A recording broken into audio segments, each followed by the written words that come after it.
A very good morning and welcome to Daybreak Africa on KAFTAN television, brought to you from this city of light, Ondo State. We know what you want and we bring it to you hot every morning. My name is Glory Emmanuel. My name is Ikhonede Joshua Deji. This morning we're bringing it hot as usual. Good morning, Glory. Good morning, Joshua. All right, welcome back to the show. If you just joined us, it's still Daybreak Africa. And yes, going straight to our discussion for today, we'll be looking at the clampdown on fake drugs by NAFDAC and its implications on Nigerian society. We'll be looking majorly at this move to put an end to this public health threat. Actually, if you are following the news story, you will discover that around the southeast in Anambra State on the overhead bridge of Boahu, the markets were closed down because of suspected illegal drug trading. It was the same in Lagos and some other parts of the country recently, where it was discovered that so many drugs were being sold there which were actually fake. And the people are talking about the fact that it's high time we begin to do something very drastic about this, because many have lost their lives to this. Many have had more health complications to this. We'll be looking more at the health benefits of this particular move by NAFDAC and what it's going to cost us as a society ourselves. To discuss with us today, we have a medical practitioner in the house. She's more than just a medical practitioner, but you'll get to know that part as time goes by. Ladies and gentlemen, in the studio with us is the beautiful Arike Akinniyi. Welcome to the show. Thank you very much. Welcome to the show, sis. It's an absolute pleasure to be here. It's an absolute pleasure actually to have you too on the show. So let's go straight to the discussion for today. Right. We've had this issue of it's becoming a pandemic in Nigeria as we speak. We're having fake drugs being sold multiple times in the market. Now, people talk about the fact that because a political aspirant came out to say, even though he doesn't permit that it should be sold, he warrants that the market should be open and all those kind of things. But how serious is a fake drug? How serious could it be if a fake drug is sold to someone, especially when the person is passing through a very serious health condition at this particular time? Okay, so let me quickly respond to that and say that I think this is a belated move, in fact. It's more of a health risk than we realize, especially in a community like, in a nation like Nigeria, right? People are being pushed to things like that for a lot of reasons, economic survival being one of them. And you know how we say that, I mean, in the medical world, you would say that the easiest way to mess with a society is release a couple of untrained pharmacists into the society, and they're done for because so ideally in the process of drug production, you have 4 different tiers, right? 4 different levels of production, of which there has to be, you would have researched with animals first, then you move to research with, say, 1 to 100 subjects, right? And at each levels, there are things we're looking out for. We're looking for, short-term effects, long-term effects. In fact, ideally, the process of getting a drug out into circulation takes about 15 to 20 years.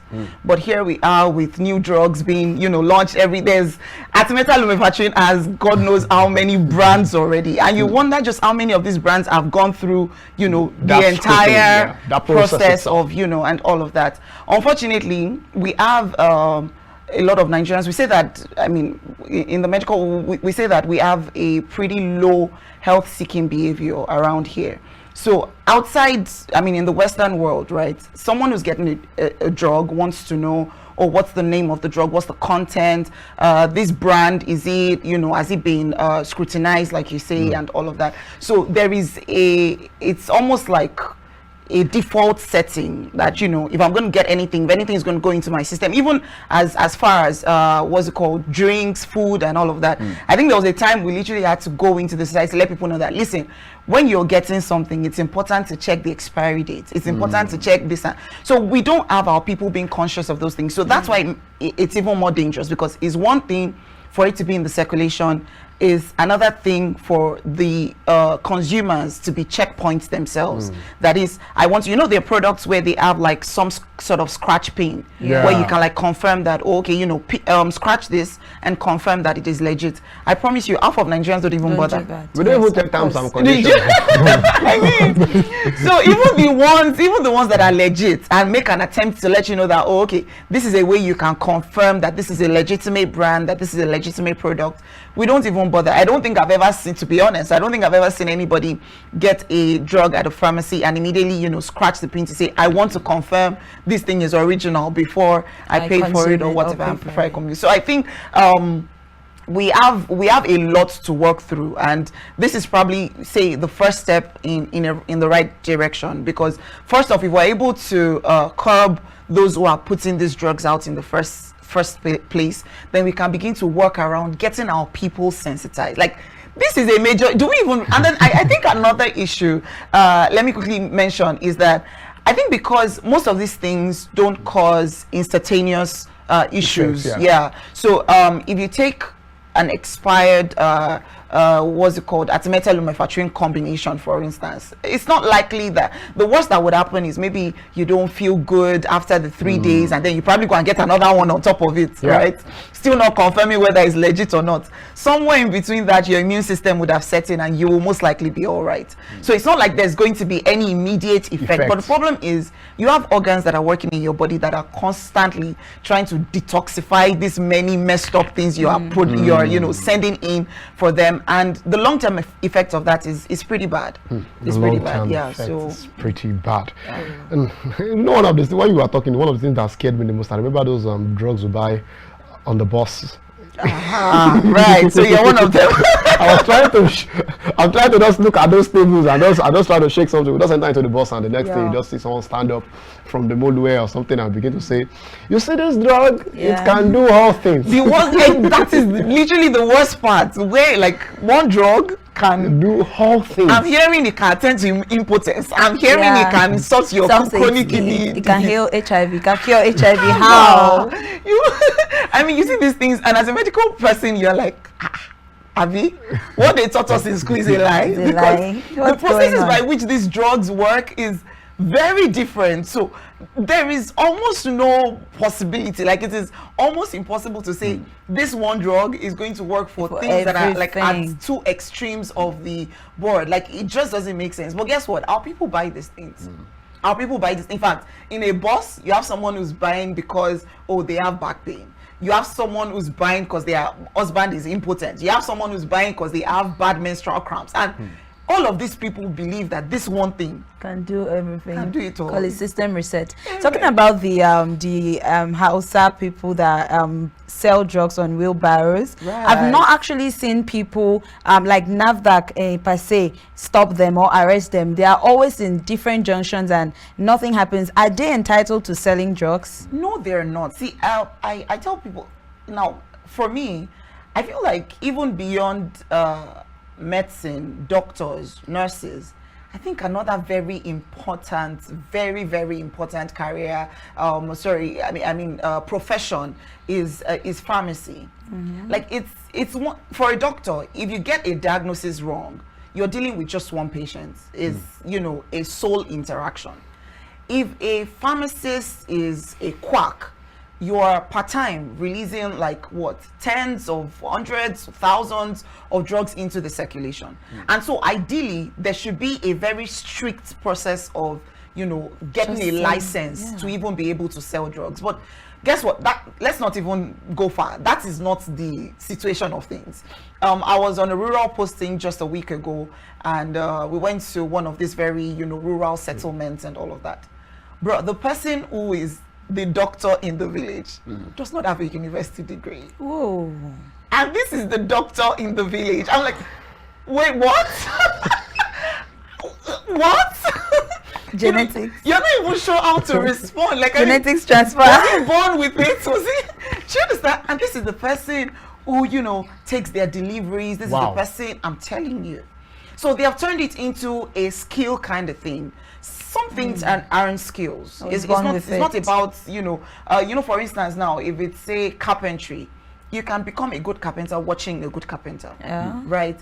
These other things It's are about not, the they're not health. skills. You don't just like, there's a lot of research that has to be done. You must have ensured that, the point of, I was saying the other time that, the process by which a drug is, given the go-ahead to go into the circulation, there is that point where we're working with animals. And the point is that at that level, that drug can kill. And we are making allowance for that. So for instance, if your test subject is say 100, there is a likelihood that this drug you're testing could kill like 20 of them. Imagine that we're human beings. Imagine those 100 people that you just worked with are human beings. And that's exactly, so that's why I started with, I don't think we realize how much of a risk this is, because it means for drugs like that, they jump that first level, that second level, that third level, because the fourth level is that even after it's been released into circulation, there is a constant check yearly to say, okay, amongst the number of people that have consumed these drugs, have there been any fatalities? Have there been any breakdowns? Have there been this or that? So these drugs skip all of those processes. And so what that means is per 100 people that use this drug, we're looking at 20 to 40 being at a risk of something, either a chronic kidney disease, a chronic liver disease, something like that. So I feel like these people, the wheelbarrows are not even, they should be in existence in a society that's working. But I mean, we can't lie to ourselves. We know what our Nigerian society is like.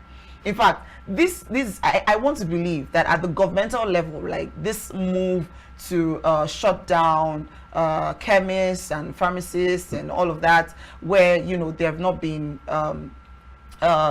endorsed, right, would cause some problem, because I want to believe that there are people earning from this, and that's why Nigeria struggles with moving forward. I was about even talking about the fact that some people benefit from it. I was one of the anger that many people had on social media, especially when they saw this political figure come out to talk about the fact that some of these places should be reopened, some other parts of the market should be reopened. They said, at least if there was a death scene, maybe around, let's say, a place in, if the police are coming to investigate, they will lock up everything around that area, because you can't tell me your neighbor is selling fake drugs and you are not a suspect. Yes, absolutely. Because obviously, most of the times they buy from the same supplier.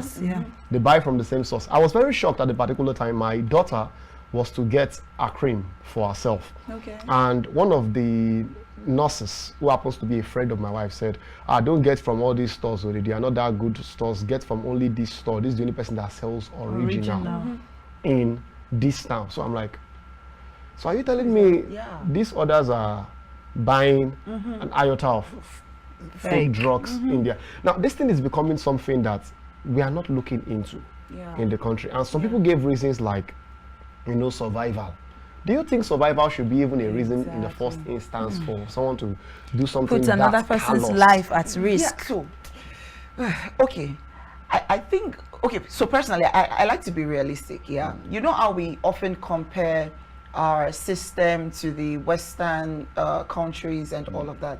See how they make jokes about the fact that now don't chop the reason road. I mean, now don't chop the reason, all those things. Cruise, to say to make the point that there are a lot of basic issues that Nigerians are struggling with, and so things that we should prioritize can no longer be on our priority list. Now, so for instance, we're forgetting the fact that each of these drugs, right? Say for instance, Lonart goes for maybe 2.5. I want you to know that there is an anti-malaria that goes for 700. And an average person that is struggling with putting it together, they're barely even getting through the day, to get 3 square meals and all of that. And then a child falls sick, and you think that they will carry 2.5 and go and buy anti-malaria. As in, how now? What will the child eat before taking that drug? They are immediately calculating this 700 one spent safe now Gary will support take and buy. Do you understand? So these are concerns, and so we cannot overlook them and say, how can we say that survival is a very tangible reason, and it's just unfortunate that we have leadership that's not very people forward. We're not concerned about how the low of the low, how they're doing, how they, you know, sometimes when I look at maybe something, maybe the road or fuel price or something, and I want to, you know, start complaining in my mind, I'm just like, how about these people that all they make in a day is probably like 700? Because, you know, do you understand? You're looking at somebody who carried a tray of tomatoes that's maybe worth, the entire thing is worth 3,000, and maybe she had used 2,000 to buy it and then used 500 naira on transport. Like, what's all the profit? So consider these people and think of a guy who's, you know, from that kind of background. Now there's no job, you know, and their family is, you know, reaching out to you to say, and maybe by chance you don't, where are you sharp for chemistry that year? You just calculate one or two, and possibly there's an actual pharmacist close by. You start to get close to that one to learn a few things and blah blah blah. Before you know, this person has set up shop. They have set up shop and they've ordered drugs, you know, from these sources. And my problem is, these drugs are usually not done in, like, you know, a room apartments. Like, there is somebody who's earning from that big time. There's some big guy at the helm of activities who's earning from, you know, all of this money that they're making. So at the end of the day, we can still pin it on the fact that survival does push a lot of people into these things. It's just unfortunate that for one person that goes on that path, there are like hundreds of people at risk, thousands of people who are now at health risk because of one person that, out of a means of survival, has decided to start pushing, you know, illicit drugs into the society. So yeah. I'm talking about auxiliary nursing. You said something about someone who was sharp in chemistry just doing this. Do you think auxiliary nursing is preferable in this society? Because I feel some people just go to chemist shop to start learning how to give injections, start learning how to prescribe, and at the end of the day, they did not go through professional training, no university education. They just call themselves nurses, doctors, and start up their own shops. Do you think auxiliary nursing is preferable? So my problem with these things, again, just like I was talking about, are people having a very low health seeking behavior, right? There are allowances for these things in medicine. There are people, for instance, I say if it comes to childbirth, there are people we call traditional birth attendants. There are trainings for traditional birth attendants where we can, that way we're in charge of ensuring that you learn the things you need to learn to be able to do those basics. So yeah, you don't always have to call a doctor. We know that there are very rural settlements where, you know, to reach a doctor will take another, very long, you understand? So we understand the need for these auxiliaries every now and then. But the problem is, our people they're not seeking for training. They're not seeking to know the basics. They're not seeking to learn the ropes. Point is, let's just start doing it and let money start coming. Because yeah, if, for instance, in a village where there's been nobody providing drugs, there's been nobody who's been able to attend to their, and then somebody comes back from the city today, probably went to look for a job and did not see job, and then he thinks about, okay, wait, if I go back to my town, and you know, and then he comes back and he tells them, oh, he has bought drugs from the city, something. I tell you, he doesn't even need to, you know, announce too much. Yes. By then, they already can regard him as their pharmacist, their doctor, their everything. And just like that, life continues. And funny thing is, we don't even hear about these things until there's some dire situation where, you know, a child birth process went wrong, and then that's when you now hear the gist on the news that, oh, somebody did this and this and this. Otherwise, I promise you, all the rural settlements, we have things like that. They're everywhere. And it's hard for us to say, oh, you know, we want to take this by the horn and do something about it, because I'm sorry, but Nigeria is messed up at a lot of levels. So there is so much that needs to be done, from the basics to the topmost. You understand? There is so much that needs to be done. The education of our people, because I feel like at the end of the day, health is a very individual thing. That's why, you know, now a lot of those of us who are in research are really, you know, going into finding out why, you know, the health-seeking behavior of Nigerians is at the level that it is. Is it just the money? Is it that they're not, you know, educated enough and all of that? Because if the individual is able to prioritize their health, if the individual is able to say, you know what, I need to know what I'm taking. I need to know that this person that is at, bro, when you are in Western societies and all of that, you are required to show your tag as a doctor. You can't attend to any patient otherwise. No patient is going to sit and have you touch them if they cannot already confirm that or identify that you are actually a doctor. And this is a system where you hardly find a fake doctor in the hospital, for heaven's sake. But look at our people. Like, I don't even need you to be a doctor, okay? Can you do it? Can you do it? They will ask advice from even people that don't. I remember the period I gave birth to my. Why am I referring to my daughter today? I remember the period I gave birth to my daughter actually, and I think that was the first time she began teething and all that. Before I knew what was happening, I was in church that very day when my wife came to me and was like, she's hot, she's this, she's coughing. I don't want to say, the way they were sitting in Yoruba, you don't go, that do this, do that. One person. The another person will give another opinion. Like, you have 5 opinions for one thing. I don't know which. All of you are not medical practitioners. But you know, the sad truth is, there were some people while the commentary was going on, they were asking, where did you buy that one? Maybe I will try.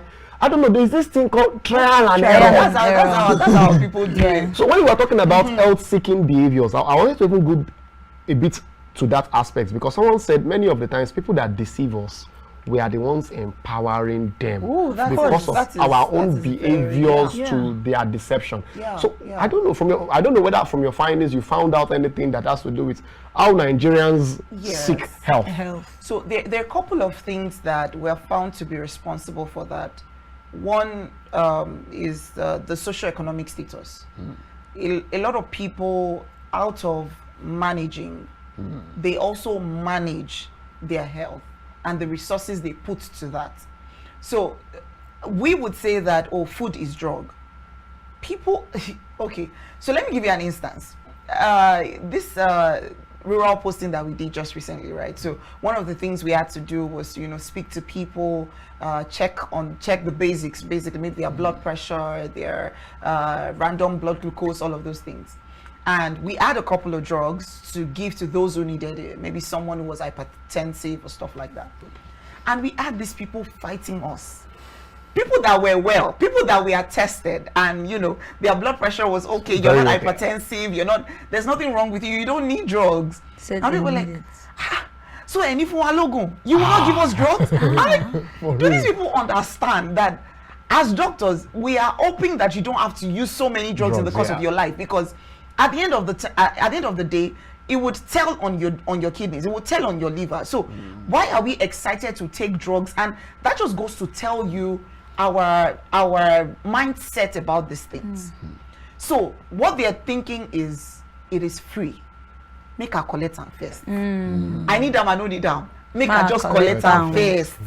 Because why are you begging me for antihypertensive drugs? Are you praying to be hypertensive? What? Do you understand? And so that just goes to tell you that a lot of times something that is at the top of the list when people are considering the decisions that they're making for their health is money. How much of my funds is it going to take?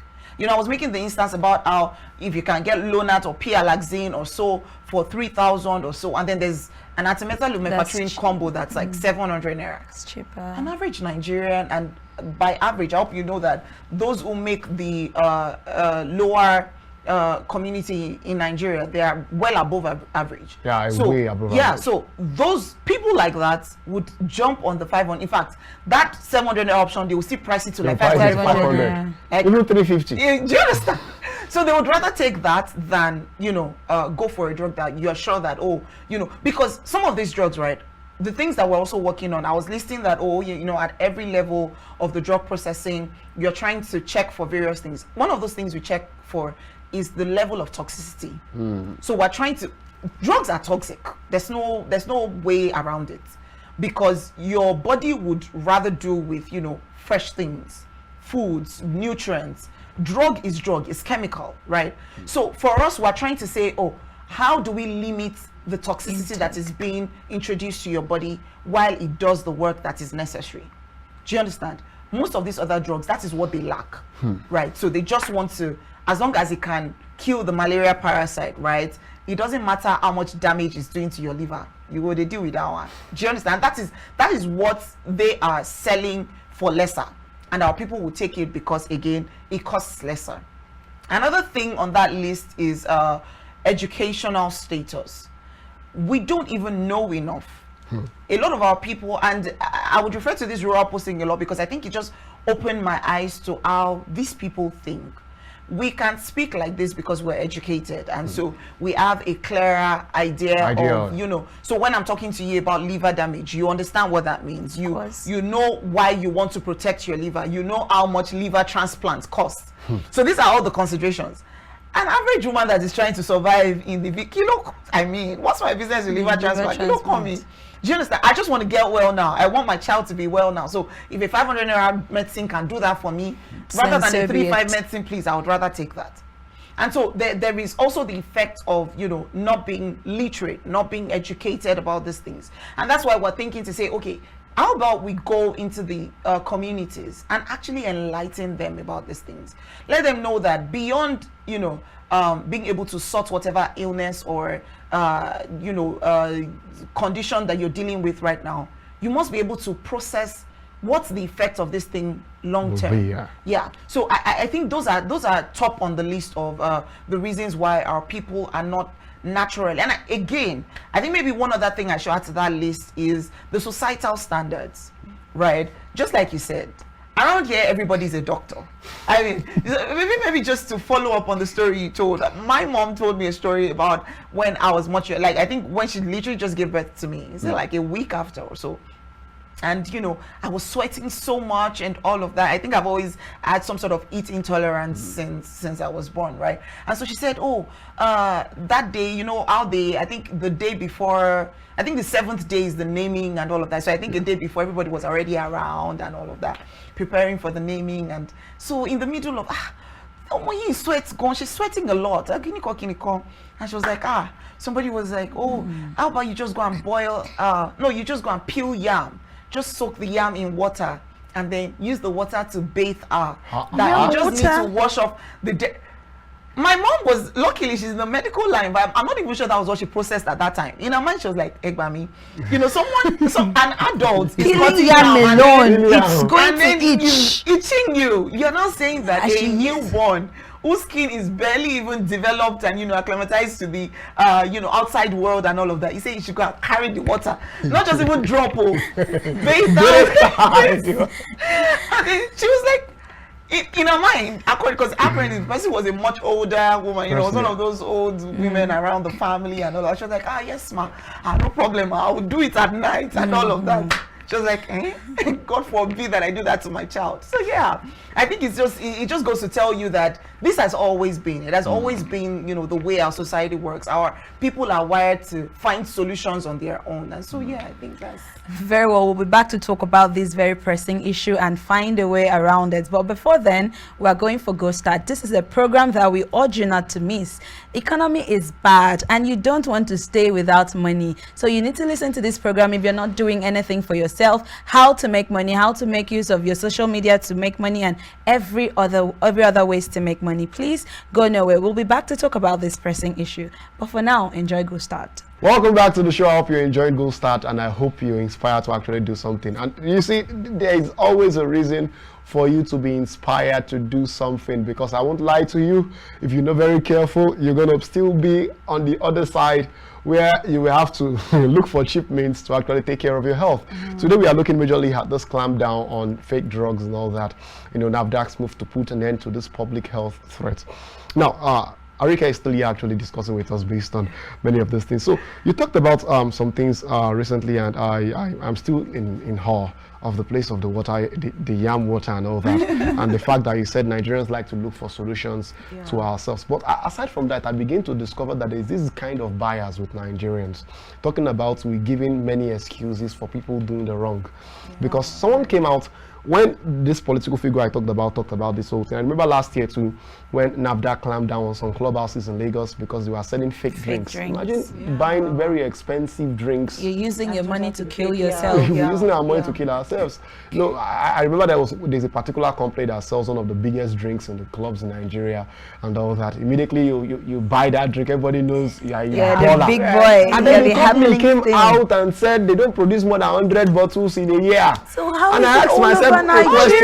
All the bottles we are seeing everywhere. It's over 1,000 already. We're buying all these things. Right. So, but many Nigerians still came out when the government was locking up these places, and we are like, they are locking up people's sources of income and all that, and it's because of the government did not do well. That is why they went into these criminal activities. It's because of this. Even this issue now at Ogwowu, we see people still empathizing with those that sold the fake drugs, and somehow NAFDAC came out to say some of those things are even making it difficult for us to, do our assignment, because everybody is just coming out with this popular opinion, being woke and all that. And if we're not careful, we are gradually empowering people selling this thing. How best is the way out of this? Okay, so I think this is a follow-up on what we discussed earlier, right? Yeah. So when things like this happen, and then people are quick to say, but they too, how did you want them to survive? Again, it comes from a place of ignorance. Is it a truth that, they needed some means to survive? Yeah, absolutely. But is it justifiable that you put the lives of hundreds and thousands of people at risk to survive? Absolutely not. So I feel like there is still a gap in education, a gap in enlightenment, a gap in sensitization for people to realize just the depth of damage this is doing, to the society, to people, and all of that. Someone who says, it's like saying, you went into robbery because you needed a means to survive. And I promise you, there are lots of people like that who are in very, very nasty professions, and their excuse is, man, go share chop. I mean, and so I feel like we do not understand how far this goes. There are kids who are being given tonics or given suspensions that would, in the next 20 years, cause them to not be able to digest food properly, or cause them to not be able to pee properly because the kidney is damaged or the liver is damaged or something. And these things would not realize in the immediate. So it looks like, and what did they do? Gone. Shebi is just that they sold drugs, and even if you want to collect the drug, don't shut down their chemist. People don't realize that it goes beyond that. It's a lot. So I feel like I can understand the pain of establishments like NAFDAC, when it feels like, the people that we're working for don't see the point. Don't see the point with what we're doing. But I think to bridge that gap would be to work around some sort of sensitization. Our people need to understand what the damage is. We need to get to a point where even without NAFDAC finding out the person, there can be someone in the environment that makes a report to say, I think that these people might be selling fake drugs. Somebody needs to look into it. But right now, even if you know that somebody is selling fake drugs, the default is, you should have to find a way to eat. Even you that you're talking, you are at risk, but somehow is less important than somebody that had to fend for himself, and so we make excuses for those things. You were making an example of the fact that maybe a friend told you that of all these people, there's only one that she trusts to. And I think everybody in a big town, in a big town with multiple as long as you're educated, I feel like everybody has that. Of course. Where amongst like 10, 15 chemists and whatever around you, drugstores and all of that, you're like, what, there's only this one that I trust, or there's only this one and two. My sister in Lagos, I think there was a day I got sick, and we were going to get drugs, and she had to go all the way. I'm like, we have a couple around here. She was like, can't buy drugs from those people. That she just, I think there was a day she got loan at one of those scratch pins thing, and then scratched it, and turns out it was fake. Yeah, even NAFDAC numbers now today are they manufacture. Of course. That one has been for a while. It just took us a while to realize expiry dates too as well. They manufactured it actually. We just begin to see.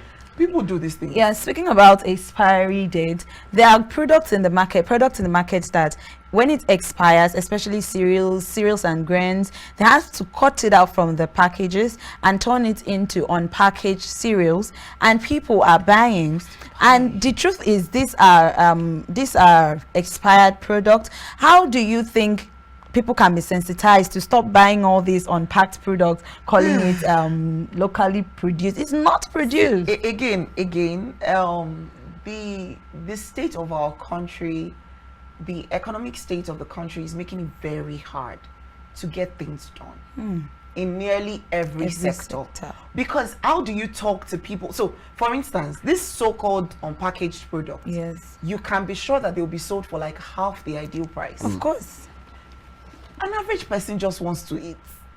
If what I'm going to buy at 3,000 naira can be sold to me at 1,200, and you're telling me it's fake, it's expired, organic, I just chop first. And that's why we're where we are. And before you can convince those people to say, rather than take this 1,200, how about you buy the original for 3,000 naira? That person must have money in their pockets. So except we work around, and that's why I tell people that it's sad, because we have a lot of bright minds in Nigeria. We have a lot of, insightful people. We have a lot of talent, creativity, all of that. But you see, until we're able to work around the economic status of the country, a lot of things won't work out. How about these people who say they are going into, selling fake drugs and all of those things? Not like they don't have options. Not like there isn't something at all that, they could go into. But nobody to employ them. Nobody to empower them. Absolutely nothing. So they feel like one way or another, man go chop. And so that's why we end up at this point. So even for someone who's buying, in fact, funny thing is, some of these people, you tell them that that this thing is, for it to be sold like this, it means that something is wrong with it. Yeah. It's either that it is fake or it is expired. Like, if it is, are we going to die? So people don't have the confidence that nothing will happen to you actually. That's why I said that, because there is that factor of the fact that most of these things don't have immediate effects. It's easy for our people to say, make a chop today on first, because if I'm talking to you and I'm telling you, this could cause a liver failure following toxicity, something like that in the next 20 years, the person's response is, I don't go chop today if I begin reason 20 years. So that is the problem. Does this expiry date has before, after validity? I'm saying out of what my aunt told me, right? Not like I had heard to that. I bought someone's bought something. When it got there, I checked the expiry date. It was expired. So my auntie said, no, it will take like at least 2 months before it spoils. So does expiry date has upfront validity or a for validity? Like if something is expiring January 20th and today is December 10th, when should someone start discarding product before its expired date? That is funny to me, because our people assume that when you say, that thing is expiring 20th of January, so by like that kind 19, you should finish and all of that. I'm like, don't we get that the point of letting you know is that we don't want you playing around that date? Is that, if it's expiring 20th of January, you should have finished this thing like December, November. Just have it in mind that, in fact, that entire month, it's expired. You have that. So it's funny when we now hear that people expect that, the expiry date was January 20th, which means February. It's just funny. There's a lot of erroneous, beliefs, a lot of erroneous understanding of health, of drugs, and all of that. And that's probably one of the things we're dealing with anyways. But hopefully would find a way. For one of the most underrated industries, the place of the skincare products. Very dark man was over there for months, and I remember the way the Nigerian people took. Oh man! Now that is a different ball game. People take skincare. Someone said you are taking skincare, your skin doesn't actually care. Not caring though. You're selling fake skincare. Report you to very dark man. To the point that some Nigerians were even defending people producing these fake skincare products or very risky skincare products because they were celebrities, actually people they actually loved, content creators and all those kind of things, and Nigerians were like, you're just doing too much, you're just trying to spoil your trade and all that. And someone said something that there are many lapses, especially in the structure. In the structure of this country, the structure of those organizations. And recently NAFDAC came out to say they want to increase the punishment for people who goes into production of either things that are fakes or manipulations of the dates. Do you think that is a good step, or do you think orientation should come first before punishments? Well, yes. Like I said earlier, I am totally of the stance that there is a very dire and urgent need, actually, for people to be sensitized. However, it doesn't subserve for the need to let people know that this is serious, and so it is punishable. Because you see that skincare that you mentioned, oh dear me.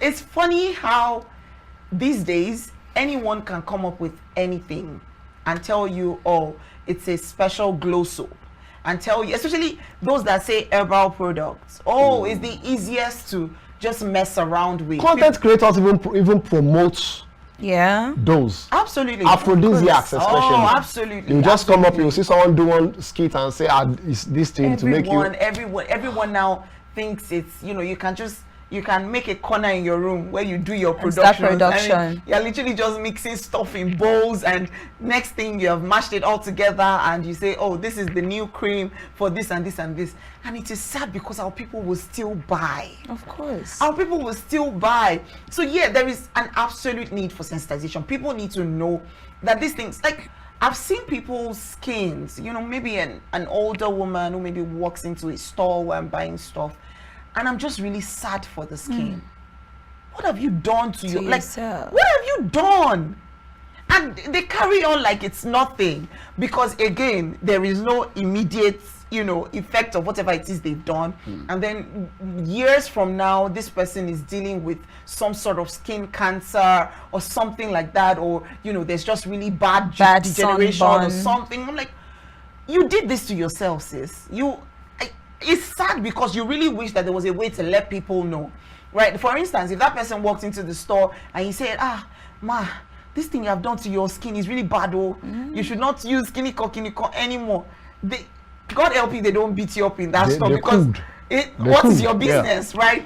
So I feel like we listen, we don't judge. We listen, we don't judge. We see, we don't judge. You are not allowed to speak about these things, and so everybody carries on like it's normal. You have hyperpigmentation, things that you should actually see a dermatologist for. Next thing someone is telling you, just use a cream that can fade it out, or just use a cream that will lighten it, so it will now join the rest of your skin.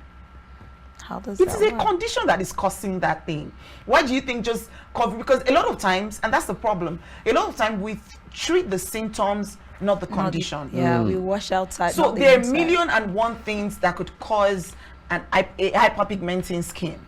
But as a lay person, this friend has seen that, oh, a part of your skin is darker than the other part, and she's like, oh, just go and buy vitamin C now. Me looking at you, my side eye, I'm just wishing there was something I could, because it's sad because we don't understand that everything that you're using, there's an effect. Like for us, what we do is we compare the adverse effects, the side effects, because those two things are different. The adverse effect, the side effect, and the actual effect of the drug. So if this is what we mean for it to do when it enters your body, what are the other things that it does? Those are the side effects. What are the other negative things that it does? Those are the adverse effects. So we put those things together and we're like, okay, which one is superseding which, right? So if the effect is a lot more pronounced and the adverse effects or the side effects are negligible, we'll say, okay, yeah, it's worthy to put out there. It's worthy to run, other tests on before we put it out. But people don't care for all of these things. It's just, can he do the job? Would he lighten the part? Once he can lighten it, let's do it. It's sad. It's sad. So speaking about codeine in medications, there are a lot of medications that you take and it tends to make you high, sleep, you get drunk on medication, which especially the cough syrup. Do you think the quantity of codeine in these kinds of medications are questionable? Well, no. As long as it's a legitimate drug, because again, like I said, there are checkpoints for these things. So usually you ensure that the percentage of codeine that is, for instance, the cough syrups that contain codeine, the percentage that is in it is such that if the consumer adheres to dosage and all of that, it can't possibly have a prominent effect in the body. But that's the problem. So first is the problem that our people would use the fake drugs, which probably the content of codeine is ×4 what is ideal, right? Another one is our people assume that they know better than whoever has manufactured the drug. You're literally, you're prescribing drugs to a patient. Say for instance, maybe you were on a previous antihypertensive, right? So I'm giving you a stronger one and therefore reducing the dose, right? And this person tells me, no ma, like I used it thrice before. Why are you writing 2 times for this one? I'm the one that gave you the drug now. I'm telling you that for this one, you don't need to use it beyond 2 times, right? And this patient is insisting that the former one was 3 times. Give me the one that is 3 times. Let me know that, So we have all these ideologies of, what we think would work. So cough syrup, for instance, there are cough syrups that are required, that you're required to use maybe just once a day because of their content. Say something like codeine, right? And they're the, what's it called? Commonplace ones that they will tell you to use 2 to 3 times daily. And so somebody goes ahead to get a drug like this and still uses it 2 to 3 times daily. And so how is it not going to, that adverse effect that we have tried to curtail by saying, okay, this is the limit of, how much you're consuming in a day. Now somebody has consumed ×3 of that. Obviously you are amplifying the effect of whatever toxicity we're trying to. So these are the issues. These really are the issues.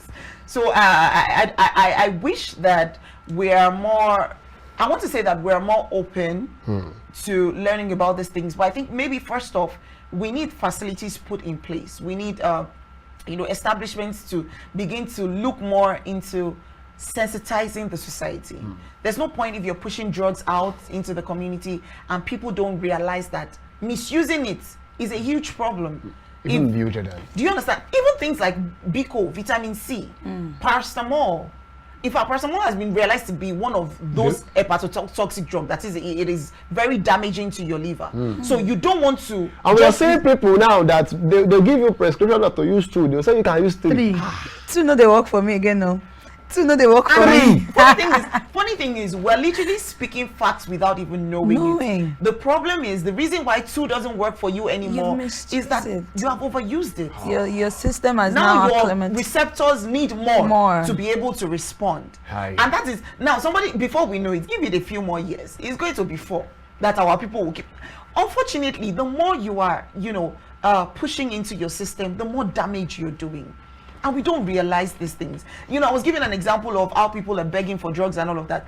Paracetamol is one of those things. When you go on these outreaches and all, somebody that is absolutely fine. We have tested you, nothing is wrong. We have checked your BP. They want paracetamol. Man, if we paracetamol, well, you don't need it. Sometimes I work with, I have friends sometimes that they do very hard labor. And they will come back and immediately in the night, stressed and all that. They will say they want one paracetamol. And I'll tell them, see, you don't need this. You just need to rest. Just have you tried rest? Have your bath, sleep. At best, go and buy milk. Drink good milk. There was a time we were discussing, and now this was one of our lecturers who had mentioned that when we go, I think she was trying to give us some sort of orientation before we went for this rural posting and all of that, and she had told us that when we get there, we'd realize the many ridiculous reasons for which people use drugs. And she made an example of the fact that, you know, that someone could be clearing the house and they see like maybe a sachet of, these sachets that we use to dispense drugs. And maybe she sees one and there's still 2 pills of paracetamol left inside. She would legit just use it. That, like, it seemed unbelievable. Like, why would you just? But there are people, like, people do that. It's like, maybe, for instance, you are cleaning up the fridge, right? And you find a juice box with just little in there, and you just open it and, like, turn it over so that you can just dispose it. The same thing. People legit just use drugs for, but if like, so these are the things. These are the things, really. Okay, we're rounding up very soon. Time is against us, but I'm very sorry. I would like you to, 1 minute, tell us cheat code on how to identify fake drugs in the market. Okay, I think top on that list, especially for the Nigerian society, would be ridiculously cheap drugs. Okay. When it's ridiculously cheap, don't go for it. It's easier to get an expensive, it's better to get an expensive drug and know that you are giving your health the best option possible than to get one of these drugs that will do you damage. Another one is when you get to meet this chemist, or that you can tell that there's no sort of endorsement whatsoever. Because for instance, I've gone to chemists where I sort of request for, some of them have it glued to their board, you know, certificate of something. Yeah. There should be some sort of certification, right? And then the very good ones have a doctor on set, a pharmacist on set, things like that. So you know that it's a standard establishment. People like that have something to lose, so they don't go selling cheap drugs. So that's another one. And please don't buy roadside drugs. That's just that's a no. Shiny one is don't. Thank you. Oh, another one is those drugs where one thing can do 10 things. Please no. Very well. Absolutely not. I would have asked about traditional intelligence actually, because some people say, that's a traditional intelligence, they have this, they have that. But we understand that, like that is there is an allowance for that in medicine. Traditional medicine. In fact, we had a what's it called, a symposium on traditional medicine not so long ago. So it's not out of place, but our people just don't want to do the real thing. So everybody's mixing things in their homes, and so. Please don't mix things again.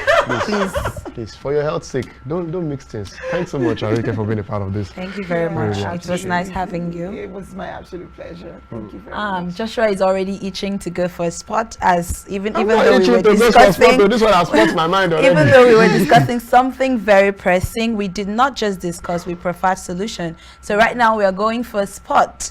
Go nowhere. After sport, we'll be back to say our goodbyes. Welcome back from sport. I believe you enjoyed that package sport. Joshua did. He always enjoys sport. So today we talked about a very pressing issue in Nigeria. When it comes to fake drugs, it's getting out of hand, and our guest did justice to the topic. She discussed it, told us the things to do, and gave us a cheat code on how to identify fake drugs in the market, what we should do and what we shouldn't do. She specifically told us not to buy drugs on the roadside. We shouldn't do too much of traditional medication. We should know what we put in our system, because it's very important. Even if it doesn't react now, it will definitely react in the future. We'll bring more on this topic as time goes. We'll keep updating you, but until then, stay informed. My name is Glory Emmanuel. My name is Ikhonede Joshua Odeji. Like a very popular person will say, if you think ignorance is actually, if you think knowledge, or you think the quality stuff's very expensive, you can try ignorance to see how more expensive it is on the long run. You might think that you're just buying a very cheap drug today, but you can survive it because it doesn't have a short-term effect. In the long run, I just hope you don't come for GoFundMe on social media by that particular time to begin to help you to treat a more serious health issue. I just hope that our NAFDAC gets as much as possible the support they need to clamp down totally on this trade of fake drugs. Not one should come out there and give excuses of the fact that because of poverty, because of SACPA and all that, you have to delve into such kind of business. You are endangering lives and properties in the actual sense. But then we'll still bring more updates, like Glory said, on this particular discussion on this particular topic. Till we meet next time again, my name is Ikhonede Joshua Odeji. Bye for now. Bye.